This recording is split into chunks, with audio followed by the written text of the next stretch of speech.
அன்பான இனிய உறவுகள் அனைவருக்கும் இனிய தை திருநாள் பொங்கல் வாழ்த்துக்களை மனசார தெரிவித்து கொண்டு உங்கள் அனைவருக்கும் நல்லதே நடக்கணும் அப்படின்னு ஆண்டவன்ட வேண்டிக்கிட்டு நம்ம வீடியோக்குள்ளே போகலாங்க. இப்போ சிறகடி காசையில் சிந்தாமணியும் ரோகிணியும் பிளானை போட ஆரம்பிக்கிறாங்க. வேறு வீட்லேயும் கொண்டு போய் வச்சிடுறாங்க. அதுக்கப்புறம் இங்கே விஜயா வீட்டுக்கு வர்றாங்க. விஜயா வீட்டுக்கு போன கையோட மாஸ்டர் என்ன மாஸ்டர், ஏன் மாஸ்டர் இனிமேல் எங்கே தான் கற்றுக்கிறது, பார்வதி வீட்டுக்கும் போக முடியாது, வேறு எங்கே மாஸ்டர் போகிறது அப்படின்னு கேட்டுக்கிட்டே நல்ல பிள்ளை மாதிரி சிந்தாமணி உள்ளுக்கு போகுதுங்க. அப்படியே சொல்லுவாங்களே ஆமை பூந்த வீடுன்னு, அந்த மாதிரி உள்ளுக்க போகுது. என் வீட்டுக்கு ஒருத்தி வந்தாலே அவள் வந்தவ என் மனசை என் வீட்டில் இருக்கவங்க எல்லாரையும் உடச்சிட்டு போயிட்டா, நிம்மதி போச்சு, ஏமா நீ வேற அப்படின்னு சொல்ல, என்ன மாஸ்டர் என்ன ஆச்சு, ஏன் ஊரே சிரிக்குது, உனக்கு தெரியாதா என்ன? இல்லை மாஸ்டர் எனக்கு தெரியாது, எங்கே ஆளை காணுமே, இனிமேல் எங்கே பார்வதி ஆண்டி வீட்டுக்கும் போக முடியாது, வேறு எங்கே போகலாம், எங்கே கற்றுக் கொடுப்பீங்க, வேறு ஏதாவது இடம் பார்க்குறீங்களான்னு கேட்டுட்டு தெரிஞ்சுட்டு போகலான்னு வந்தேன் மாஸ்டர் அப்படின்னு சொல்ல எல்லாருமே ஹாலுக்கு வராங்க. நடந்ததெல்லாம் என்னத்தை சொல்கிறது, என் தலை எழுத்து, என் புள்ள வாழ்க்கை இப்படி போச்சு அப்படின்னு சொல்லிட்டு ரொம்ப ஃபீல் பண்ணிட்டு இருக்காங்க. அந்த சமயம் கரெக்டாக போனால் கொஞ்சம் நேரத்தில் வான்னு சொல்லிட்டு தானே போயிருக்குது மேடம். ரோகிணியும் வருது, உள்ளார வந்து கரெக்டாக வாசலில் நிற்க, ஏய் இங்கே எதுக்கிட்டி வந்த, அங்கே நில்லடி அப்படின்னு சொல்ல, ஆண்டி அது வந்து ஆண்டிங்களே, ஏய் போய் ஆண்டடி அப்படின்னு தலைமுடியை பிடிச்சி அப்படி தள்ள பார்க்குறாங்க. மாஸ்டர் இருங்க மாஸ்டர் அப்படின்னு சொல்லிட்டு என்ன எதுன்னு கேட்பான், எதுக்கு வந்திருக்கான்னு கேட்காமலாம் விடக்கூடாது அப்படின்னு சொல்ல, அப்புறம் அவள் வாட்டுக்கு போலீஸ்க்கு போயிட்டா என்ன ஆகுறது, போலீஸ்ன்னு சொன்னோன்னா டக்குன்னு கையை விட்டுறாங்க விஜயா. அது எல்லாத்தையும் தெரியாமல் அப்படியே ஒரு மொபைலை வச்சுக்கிட்டு எடுக்குதுங்க, கையில் வச்சுக்கிட்டு நெஞ்சோட மார்போட அணைச்சிக்கிட்டு. அடுத்து என்னம்மா ஏம்மா இப்போ தான் கேள்விப்பட்டேன் அப்படின்னு சொல்ல ரோஹிணி நைஸாக கொஞ்சம் கொஞ்சமாக உள்ளுக்க வருது. அப்படி கரெக்டாக வீடியோ எடுக்கிற மாதிரி விஜயா கிட்ட போய் நில்லு அப்படிங்கிற மாதிரி. இல்லை ஆண்டி அது வந்து நான் வேணுக்கெல்லாம் பண்ணல ஆண்டி, மனோஜ் எனக்கு ரொம்ப பிடிக்கும், அதுக்காக தான் நான் அப்படி பொய் சொன்னேன். பொய் சொன்னேன் உன் பொய்யெல்லாம் என்னங்க எங்களுக்கு தெரியாதா ஏண்டி, கல்யாணம் பண்ணுறதுக்காண்டி ஒன்று ரெண்டு சின்ன சின்ன பொய் சொல்லலாம், ஆனால் உன்னோட பொய் உலகத்தை விட பெருசாக இருக்கேடி, பணக்கார அப்பேன், மலேசியா சிங்கப்பூர் மாமன் தாய் மாமன் எம்போட்டு பேங்க்ல 300 கோடி இருக்குது, அப்பாப்பாப்பா ஏம்மா அப்படிலாமா சொன்னேன், ஏன் ரோகிணி அப்படின்னு சொல்ல, ஆண்டி இதெல்லாம் சொன்னா தான் உங்களுக்கு பிடிக்குங்கிறக்காக சொன்னேன், மற்றபடி நான் 300 கோடி சம்பாரித்து கொடுப்பேன் ஆண்டி. ஆமாம் கிழிச்ச 300 கோடி 30 ரூபா நீ சம்பாரித்து தருவியாடி, ஏன் ஆண்டி நான் சம்பாரிச்சதெல்லாம் உங்கள்கிட்ட கொடுக்கலையா, ஏய் என்ன சொல்லி காமிக்கிறியா, உன் கூட என் புள்ள வாழ்ந்தேன் பாரு, அதுக்கெல்லாம் கோடி ரூபா கொடுத்தாலும் பத்தாதுடி அப்படிங்கிற அழைச்சி காசை மயனை விட்டு காசு வாங்குது பாரு அப்படிங்கிற மாதிரி சிந்தாமணி பார்க்க, இருங்க மாஸ்டர் நான் கேட்குறேன், ஏண்டி எதுக்கு நீ இப்பெல்லாம் பண்ண, பாவம் இல்லையா மாஸ்டர் நீ இப்பெல்லாம் ஏமாத்தலாமா அப்படின்னு கேட்க, ஐயோ அப்பெல்லாம் நான் ஏமாத்தலைங்க அப்படிங்கிறாங்க. சரி அப்போ கல்யாணம் புள்ள பற்றா சொல்லியிருக்கலாம்ல, அதை விடு, இந்த விஷயம் எவ்வளோ பெரிய விஷயம் ஆண்டி அப்படிலாம் இல்லை ஆண்டி, நான் வந்து மனோஜோட தான் நான் உண்மையாக வாழ்ந்தேன், அவர் நல்லா இருக்கணும் தான் நான் நினச்சேன், வேறு எதுவுமே நான் அந்த வீட்டில் நான் தப்பாக நினைக்கல, அவர் கூட வாழணும் அது மட்டும்தான் என்னோட ஆசை, வாழ விட்டுருவானா ஏண்டி, இன்னொருத்தனோட இருந்து வாழ்ந்து பிள்ளைய பெற்றுட்டு வந்த என் பையன் அப்படி என்னடி அப்படிங்கிறாங்க. உன்னை விட்டுட்டு நான் வேற கல்யாணம் பண்ண வேண்டி என் மயனுக்கு, அப்போ வேற கல்யாணம் பண்ணால் ஸ்ருதி சொன்ன மாதிரி 2வது பொண்ணாக தான் உங்களுக்கு கிடைக்கும், இன்னொரு கல்யாணம் ஆகி வாழா வெட்டியாவோ இல்லை ஏதோ இருக்கிறவங்க தான் உங்கள் பிள்ளைக்கும் கிடைக்கும், அதுக்கு ரோஹிணியவே பெட்ரு, அவங்களும் 2ஆம் தரம் தானே அப்படிங்கிற மாதிரி பேச, என்ன திமுறாங்கிற மாதிரி தான் ரோஹிணி ஸ்ருதியை பார்த்து பேசி வச்சுருப்பாங்க. அதே தான் இப்போ சிந்தாமணி சொல்ல, என்ன நீ இப்படிலாம் பேசுகிற அப்படின்னு திட்டுறாங்க. இல்லை மாஸ்டர் அந்த பிள்ளையும் பார்க்குறோம் பாவமாக தான் இருக்குது, என்ன பண்ணுறது, உங்கள் பிள்ளைக்கு உங்கள் வீட்டுக்கு மருமகளாக அடங்கி தானே இருந்தா, உங்கள் வீட்டில் மற்ற மருமக கூட எதிர்த்து பேசுவாங்க, ஆனால் இவ அப்படி இல்லை அப்படின்னு சொல்ல, என்ன சிந்தாமணி அவளுக்கு சப்பக்கட்டு கட்டுற, ஐயோ மாஸ்டர் அப்படிலாம் இல்லை, நீங்கள் மனசு உடஞ்சி போயிருக்கீங்கல்ல அதனால தான் அப்படின்னு சொல்ல, நீ எதுக்கு நீங்கள் வந்த அப்படின்னு கேட்க, இல்லை என் துணிமணிலாம் வாங்கிட்டு போகலான்னு தான் வந்தேன். ஓ துணிமணியா அப்படின்னு சொல்லிட்டு டக்குன்னு பார்க்குறாங்க. ஒரு நிமிஷம் இந்த போய் நான் எடுத்துகிட்டு வரேன் அப்படின்னு சொல்லிட்டு வரையிலே கரெக்டாக மீனாங்கிட்டு வராங்களா, நீனே வந்துட்டியா போயிட்டு துணிமணி எடுத்துகிட்டு வா அப்படின்னு சொல்ல, அப்படி பார்க்குறாங்க. நான் ஏன் எடுக்கணும், அவங்க துணி எனக்கு என்னத்துக்கு நான் எடுத்து கொடுக்கணும், என்னடி ரொம்ப பேசுகிற அப்படின்னு சொல்ல, அப்படியே சிந்தாமணி வந்துட்டு, பார்த்தீங்களா மாஸ்டர் உங்களை எப்படி எடுத்து பேசுகிறா, ஆனால் ஏழையாக இருந்தாலும் இன்னொரு கல்யாணம் பண்ணவளாக இருந்தாலும் உங்களுக்கு அடங்கி தானே இருந்திருக்கா ரோஹிணி அப்படின்னு சொல்ல, அப்படியே செம்ம காண்டாரு, இங்கே பார் அப்படின்னு கோமா வராரு முத்து, என்ன நினச்சிட்டு இருக்க, என் பொண்டாட்டியை பற்றி பேசுகிறதுக்கெலாம் நீ யார் அப்படின்னு கேட்க, மீனாவுக்கு ரொம்ப சந்தோஷம். ஏன்னா நேற்று தான் வந்து விஜயெல்லாம் அப்படி கழுவி ஊற்றுனாங்க மீனாவை, முத்து வந்து கோவத்தில் எதுவுமே எடுத்து பேசாமல் இருந்தார், ஆனால் இன்னைக்கு பரவாயில்ல அப்படிங்கிற மாதிரி பார்க்குறாங்க. என்ன நினச்சிட்டு இருக்கீங்க, எங்கள் அம்மா பேசலாம் வைக்கலாம், அவங்களுக்கு எல்லாம் உரிமை இருக்குது, ஆனால் நீங்கள் யார் ரோட்டில் போகிற வரங்களாம் ஏன் பொண்டாட்டி பேசுகிறதுக்கு, அவ்வளோதான் உங்களுக்கு மரியாதை கிளம்புங்க, எதுக்கு இங்கே வந்துட்டு இருக்கீங்க, அம்மா இவங்கெல்லாம் சரியில்லை கிளம்புறீங்களான்னு கிளப்ப விடுங்க அப்படிங்கிற, இருடா இங்கே பார் உன் துணிமணி நானே கொண்டாந்து எடுத்து தரேன் அப்படின்னு சொல்லிட்டு வேகமாக துணிமணிலாம் என்னென்ன இருக்கோ எல்லாத்தையும் அள்ளியாந்து மூட்டை முடிச்சோட இந்தா அப்படின்னு மூஞ்சில் விட்டுற மாதிரி தூக்கி போட அதையும் இந்த பொம்பளை எடுத்துக்கிறதுங்க வீடியோ. அப்போதைக்கு பார்த்தீங்கன்னா மனோஜ் நல்லா ஃபுல்லாக அங்கே கிடக்குறாரா ஏற்றிக்கிட்டு அந்த மொட்டை பாஸ் ஃப்ரெண்டு கூட்டிக்கிட்டு வராரு. தாங்கி தடுக்கி திரும்பி பார்க்குறாங்க. ஐயோ என் பிள்ளை இப்படி வரானே அப்படின்னு சொல்லிட்டு வரங்காட்டிலையும் அங்கே பக்கத்தில் நிற்கிற ரோஹிணி, மனோஜ் என்னாச்சு மனோஜ் அப்படின்னு மனோஜ் விழுக போகையில் தாங்கி பிடிக்கிறாங்க. மனோஜ் அப்படியே ரோஹிணியை பார்க்குறாரு. ரோஹிணி கண்ணை பார்த்துட்டு என் பொண்டாட்டிங்கிற மாதிரி பார்க்க, டேய் அப்படின்ட்டு விஜயா வருது. ஏய் நீ எதுக்கடி தள்ளுடி அப்படின்னு தள்ளி விட்டுட்டு மயனை தூக்குது. ஓ இவ தான் இவளோட சண்டை இல்லைம்மா, இவ என் பொண்டாட்டி நினச்சி கொஞ்சம் பார்த்துட்டேம்மா, ஏய் தள்ளுடி அப்படின்னு சொல்லிட்டு கோவம் வந்துடுது. அப்போ ரோஹிணிக்கு ஒரு சந்தோஷம் இருக்குங்க.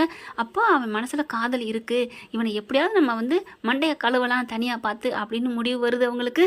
விஜய் என்ன பண்ணுறாங்க, மனோஜை பார்த்துட்டு ஐயோ என் பிள்ளை இப்படி ஆயிட்டானே பார்த்தீங்களா கடவுளே இது அடுக்குமா அப்படின்னு, வாடா ஏண்டா இப்படி பண்ணுற அப்படின்னு சொல்லிட்டு சோபாவில் உட்கார வைக்கிறாங்க. சோபாவில் உட்கார வச்சுட்டு தண்ணியெல்லாம் தெளிக்கிறாங்க. அம்மா என் வாழ்க்கை போச்சுமா, நான் அவள் மேலே எவ்வளோ லவ் வச்சுருந்தேன் தெரியுமா, அவள் என்னை ஏமாத்திட்டாம்மா, அவள் என்கிட்ட எப்போது நீ ஏதாவது மறைக்கிறியான்னு கேட்டப்ப என்கிட்ட மறைவே இல்லைன்னு சொல்லிட்டாம்மா.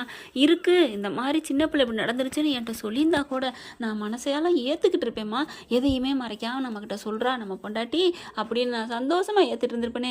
ஆனால் இல்லவே இல்லை, உன்னை மட்டும்தான் நான் லவ் பண்ணுறேன், நீ மட்டும்தான் எனக்கு என்ன கல்யாணம் ஆனவர்னு நினைக்கிறியா அப்படிலாம் சொல்லி என்னை ஏமாத்திட்டான்னு புலம்ப. கேட்டுக்கிட்டியாடி என் பிள்ளை உன் மேலே எவ்வளோ உயிராக இருந்திருக்கான், அதுக்கு தான் ஆண்டி அவரை நான் விட மாட்டேங்கிறேன், எனக்கு அவர் வேணும் அப்படின்னு சொல்லிட்டு காலை வந்து பிடிக்கிறாங்க. மனோஜ் காலை போடி அப்படிங்கிறாங்க. ஆண்டினும் விஜயா காலை பிடிக்க எல்லாம் ஆளாளுக்கு தள்ளுறாங்க. எல்லாத்தையும் வீடியோ எடுத்துக்கிறது. இரு மாஸ்டரே உனக்கு இருக்கு ஆப்பு, ஒரு பொண்ணை கொடுமைப்படுத்துறேன்னு இந்த ஆதாரம் போதும் அப்படின்னு வீடியோ எடுத்துட்டு இருக்கா. அண்ணாமலை வராரு. இங்கே பாருங்கம்மா நீங்கள் போங்க, அவனே ரொம்ப நொந்து போயிருக்கான் அப்படின்னு ரோஹிணியும் சிந்தாமணியும் சொல்ல, அப்படிலாம் இல்லை அங்கிள் அப்படிங்கல. ஐயோ உங்ககிட்ட நான் பேச தயாரில்லம்மா, எத்தனை பொய், எங்கள் அம்மா சாமி சத்தியம் கேட்கல, நீ அப்போ கூட இந்த உண்மையை சொல்லியிருந்துருக்கலாம், அப்போவும் சொல்ல மாட்டேன்ட்டியே. பரவாயில்ல தங்கமையிலாவது அந்த தங்க நகையை பற்றி உண்மையை ஒத்துக்கிருச்சு. ஆனால் இந்த பிள்ளை எதையுமே கடைசி வரைக்கும் 3வது அஸ்திரமும் இதானுங்க குழந்தை கிறிஷு, அதை சொல்லவே இல்லை. ஆனால் முத்து கண்டுபிடிச்சிட்டாங்க. ஆனால் இப்போ என்ன நடக்க போகுதுன்னா, இங்கே விஜயா இருந்துட்டு என் பிள்ளை இப்படி ஆயிட்டான் அப்படி ஆயிட்டான், இந்த வீட்டுக்கு குடிச்சிட்டா வந்தான், எப்படி கம்பீரமாக வந்தான், குடிச்சிட்டு வர்றது பூரா நான் இவன் வர்ற பண்ணுற வேலையை இப்போ என் பிள்ளையும் வந்துருச்சே, எல்லாம் இவன் நேரம் தான், இவன் வந்த நேரம் தான் மீனா தான் குத்துறாங்க. கோவம் வந்துடுது மீனாவுக்குமே. என்னத்த பேசுகிறீங்க, அவங்க யாருன்னு மாதிரி பேசுகிறீங்க, அவரும் உங்கள் பிள்ளை தானே, 2 பேரும் உங்கள் பிள்ளை தானே, 2 பேரும் தானே குடிச்சிட்டு வராங்க, அதென்ன அவன் தான் குடிச்சிட்டு வந்தேன் இவன் குடிக்க மாட்டேன்னு அவரை யாரோ மாதிரி சொல்கிறீங்க அப்படின்னு சொல்ல, மீனா விடு மீனா, அவங்க என்னைக்கு பேசாமல் இருந்திருக்காங்க, அவங்க பார்த்து கூட்டி வந்த பொண்ணு இந்த மாதிரி தப்பு பண்ணால் தப்பான பொண்ணாக வந்துச்சு, அதுக்கும் நீ தான் காரணம்னு சொல்கிறாங்க, விடு அப்படிங்கிறாங்க. அதுக்கப்புறம் இங்கே பாரு 2 பேரும் கிளம்புங்க அப்படின்னு சொல்லி 2 பேரையும் விரட்டி விட்றாங்க. அதாவது சிந்தாமணி அவ்வளோவா விரட்டலை, ரோஹிணி தான் துணிமணி தூக்கி போட்டு விரட்டுறாங்களா. மாஸ்டர் பார்த்துக்கோங்க மாஸ்டர், நீங்கள் எப்போ ஆரம்பித்தாலும் நான் வந்துடுறேன் மாஸ்டர் அப்படின்னு சொல்லிட்டு போகிறாங்க. 2 பேர் என்ன பண்ணுறாங்க, அப்படி வெளியில் போயிட்டு சரி சீக்கிரம் வா அப்படின்னு சொல்லி கொஞ்சம் தூரத்தில் தள்ளி நிற்கிது காரு. அப்படியே போயிட்டு ரோஹிணியை ஏற்றிக்கிட்டு வண்டியில் போகிறாங்க. அடுத்து மீனா நான் சவாரி வருது நான் போயிட்டு வரேன், என்ன பண்ணுறதுனே ஒன்றும் புரியலை அப்படின்னு சொல்லிட்டு மனோஜை தேத்திக்கிட்டு இருக்கு விஜயா. அடுத்து இவர் முத்து கார் எடுத்து கிளம்ப போகிறாங்களா. கார் எடுத்து கிளம்ப போயில கொஞ்சம் வண்டியெல்லாம் தொடக்கிறாரு. அப்போ கொஞ்சம் 5 நிமிஷத்தில் செல்வம் ஃபோன் அடிக்கிறாங்க. என்ன செல்வம் அப்படின்னு கேட்க, இல்லை நான் ஒரு சவாரிக்கு வந்தேன், இந்த ஒரு இடத்துல ஒரு ஜூஸ் கடையில் உங்கள் தாரு பார்லர் அம்மாவா, அதுவும் இந்த பூ கட்டுறது மீனாவோட எடுத்துக்கிட்டு இருக்குமே சிந்தாமணி, சிந்தாமணி 2 பேரும் சிரித்து பேசிக்கிட்டு இருக்காங்கப்பா, கூல்ட்ரிங்க்ஸ் குடிச்சிட்டு இருக்காங்க, நல்லா ஜாலியாக பேசிகிட்டு இருக்காங்க. என்னது ஜாலியாக பேசிகிட்டு இருக்காங்களா, அப்போ அவங்க 2 பேரும் ஒன்றா தான் நிற்கிறாங்களா, ஆமாம் அப்படின்னு சொல்ல, ஓ 2 பேரும் அப்போ கூட்டு கலவணி திட்டத்தோட தான் வீட்டுக்கு வந்திருக்காங்களா. அப்போ அந்த பொம்பளை ஏதோ கையில் ஃபோன் வச்சுருந்தாலே, அப்போ ஏதாவது எடுத்துருப்பாளா வீடியோ கிடியா அப்படின்னு நினச்சிட்டு இருக்காங்களா. ஐயோ அந்த ஃபோனை எப்படியாவது நீ பறிக்க முடியுமா சிந்தாமணி ஃபோனை அப்படின்னு முத்து கேட்க, எப்படிப்பா அவள் கையில் ஹேண்ட்பேக்கில் வச்சுருக்கா, எப்படி எடுக்கிறது, எடுக்க முடியாது முத்து அப்படின்னு செல்வம் சொல்ல, சரி அவங்க எங்கே போகிறாங்கன்னு மட்டும் நீ ஃபாலோ பண்ணிட்டே போயிட்டே இரு, கரெக்டாக அந்த இடத்த சொல்லு நானும் வந்துடுறேன் அப்படின்னு சொல்ல அந்த இடத்த சொல்கிறாங்க. அதுலேருந்து குடிச்சிட்டு 2 பேரும் கிளம்புறாங்க. பின்னாடியே செல்வமும் போகிறாரு. கரெக்டாக போக இந்த இடத்துக்கு போயிட்டுருக்கோம் அப்படின்னு ஏரியாவை சொல்ல கரெக்டாக முத்தும் வந்துட்டுருக்காங்க. அந்த வீட்டுக்கிட்ட கரெக்டாக வந்து நிற்கிது. செல்வம் ஃபோன் பண்ணுறாரு, இந்த இடம் தான் அப்படின்னு சொல்லி நான் வந்துட்டேன் இங்கே பாரு அப்படிங்கிற தூரத்தில் நிற்கிறாரு முத்து. ஓகே அப்படிங்கிற அந்த வீட்டுக்குள்ளே 2 பேரும் சிரிச்சுட்டு எல்லா துணிமணியும் எடுத்துகிட்டு உள்ளுக்க போகிறாங்க. ஓ இந்த வீடு தானா? அப்போ இந்த அம்மாவை இவங்க தான் கூட்டியாந்து வச்சுருக்காங்களா? அப்போ 2 பேரும் பிளான் போட்டு தான் வந்திருக்குதுங்க. இப்போ என்ன பண்ணுறது? அந்த சிந்தாமணி வெளியில் வந்தால் எப்படியாவது அந்த ஃபோனை பறிக்கணும் அப்படின்னு 2 பேரும் கரெக்டாக குறியாக வச்சு நிற்க கரெக்டாக மாஸ்க் போட்டுக்கிறாங்க. இந்த அம்மா சிந்தாமணி ரோஹிணி இருக்க வச்சுட்டு, சரி பார்த்துக்கோ, நல்ல ஆதாரத்தை பாரு, எடுத்துட்டேன், அவளுக்கு இருக்கு ஆப்பு இருக்குன்னு, நான் ஒரு முக்கியமான வேலை இருக்கு வர்றேன் அப்படின்னு வெளியில் வராங்களா? எங்கே ஒரு பயில்களையும் காணோம் அப்படின்னு சொல்லிட்டு ஒரு கார் வருதா, அதாவது செல்வம் காரு. செல்வத்தை காரை பார்த்து மறிக்கிறாங்க. கொஞ்சம் வர முடியுமா ஒரு இடத்துக்கு அப்படிங்களா? வர்றேன் அப்படின்னு சொல்லிட்டு ஏற்றிக்கிட்டு போகிறாங்க. எப்படியாவது அந்த பொம்பளை ஃபோனை எடுத்துரு அப்படின்னு சொல்லிட்டு இருக்கீங்களே, ஃபோன் அப்படியே பேசிக்கிட்டே வருது. முன்னாடி வந்து உட்காந்துங்க மேடம் அப்படின்னு சொல்ல, அப்படியா அப்படின்னு முன்னாடி உட்கார ஃபோனை வச்சு அப்படியே பேசிக்கிட்டே இருக்குது. கரெக்டாக என்ன பண்ணுறாங்க, ஃபோனை அப்படியே எடுத்துடுறாரு. 2 ஃபோனு செல்வத்துட்டு இருக்கிறதுனால ஒரு ஃபோனை எடுத்து மாற்றி அந்த ஃபோனை வச்சிடுறாங்க. அங்கே இருந்த நைஸாக அந்த அம்மாவும் ஃபோனை எடுத்துகிட்டு வெளில போயிடுது. இவர் ஃபோனை எடுத்துக்கொண்டே கொடுக்குறாங்க முத்துக்கிட்ட. பார்க்குறாங்க, அதில் அப்படியே வீடியோவோடு இருக்குது. பாத்தியாட டேய், எவ்வளோ இது பத்தியா? அம்மாடியோ, இந்த வீட்டை விட்டு போனாலும் அதோட கிரிமினல் மண்டை மூளை அப்படியே தான் இருக்குது, இன்னும் கூடிக்கிட்டு தான் வருது. இந்த லட்சணத்தில் மனோஜ் வேணுமா? அம்மாடி, நான் உலகத்தில் உள்ள கேடியெல்லாம் தூக்கி சாப்பிட்ருவா போல இருக்கேன். பார்த்தாலும் பார்த்தேன், இவ மாதிரி பார்க்கல.